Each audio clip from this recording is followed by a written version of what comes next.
I'm sure there's more than one thing, but there's one very specific thing that Americans are usually very envious of those in Europe over. One thing that Europeans have that Americans don't have, never have had, and most Americans wish they could have. What do you think it is? Welcome to Leading Leaders Podcast. 5-minute videos, 5 days a week. I'm Loren Norris with Leading Leaders Podcast. You caught on to it yet? Thought about it? 30 days. Yep, it's the 30 days. It's the 30 days that they take on holiday every year.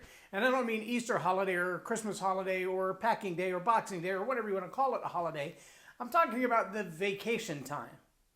Most Americans work their working career for 10, 20, 30, 40, 50 years and barely take the 2-week vacation that comes with their regular paycheck.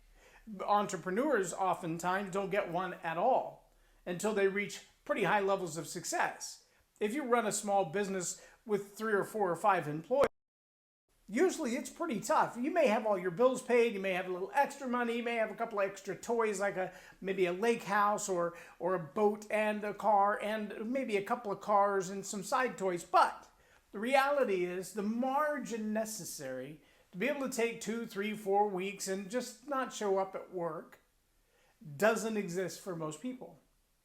For most people, you're lucky if you squeeze out a good weekend where you can actually your mind and step away from everything and recoup a little bit. For most people, the paycheck doesn't allow you the amount of time to take off. Therefore, the discipline to take that time off is absolutely ridiculous. Even if you could mentally step away from your business, even if you could get somebody else to run it while you were gone, the paycheck wouldn't give you the runway, if you will, to say, well, I'm just gonna not show up at work for 2, 3, 4, 5, 8 weeks and see what happens. And so the choice to do that doesn't exist for most Americans. For many Americans, they show up at a job and they clock in and they work their 30 or 40 hours a week and they clock out and they go home and they hope that there's enough paycheck at the end of the month to cover all the bills. The idea for them of taking 3 or 4 or 5 weeks off, absolutely unheard of. If they miss one check, all of the world begins to go into a tailspin. And even the highest level executives, the ones who have that 6 and 7 figure paycheck on a regular basis, who do have a delegated team of 200 or 300 or maybe 200 or 300,000, that they can say, hey, make sure that runs well while I'm gone. Most of them have gotten to where they are because they have a very strong work ethic. And for them, that means 60, 70, sometimes 80 hours a week from daylight till dusk every day in the office, on the job, doing the work. So the idea of taking a holiday for 30 days and stepping away from the business and stepping away from the job, absolutely unheard of in America. It's not a normal thing. Let me ask you this. If you did have the opportunity to take 30 days away from work, what would you do at that time? Would you invest that time in making yourself better? Would you waste that time just goofing off, hoping that at the end of that 30 days or so, you'll be right back in the same position, doing exactly the same job, making exactly the same money, and nothing will have changed? Or will you simply just pass that time? Just, whatever, I'm just killing time. See, there's really 3 ways to move through time. You can waste it, you can pass it, or you can invest it. And if you've done nothing in this time that the world has basically been on shutdown, except sit at home and wait to go back to what was before, that, my friend, is wasted time. No personal growth.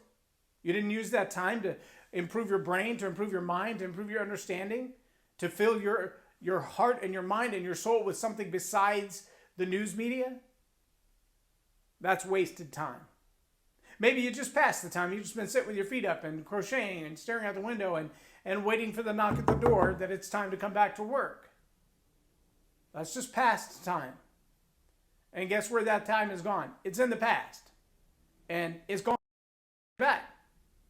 and there's nothing can be done with it now. But perhaps the right thing to do is to invest that time. To ask yourself, if I get up every day and I move through my day, how can I become a better me? What can I invest in my learning? What can I invest in my personality? What can I invest in my relationships? What can I invest in my contacts? What can I invest in myself to make me a better me for other people? What can I invest in other people? Who can I encourage? Who can I lift up? Who can I strengthen? Who can I remind that they're valuable and worthwhile, even in this season? Where could I make myself available to build up other people? See, the normal that we left isn't going to be there when we get back. I'm afraid it's not. There are whole segments of our economy that are being shifted right now.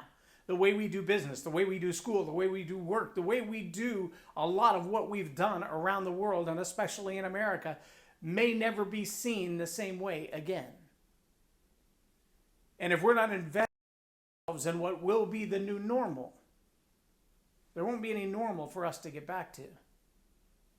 We probably still have a few weeks or more of coping with this pandemic. But as we try to metaphorically land the plane and get back to rebuilding our financial structures in America, are you ready for next?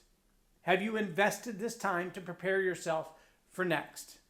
Or have you just passed the time hoping that everything will go back to what it was? Or have you wasted the time doing absolutely nothing productive? I hope you've invested the time. I'm Loren Norris with Leading Leaders Podcast for Tell It Like It Is TV. Have a blessed day. Subscribe now for our extensive video library of leadership lessons promoting faith, family, and freedom.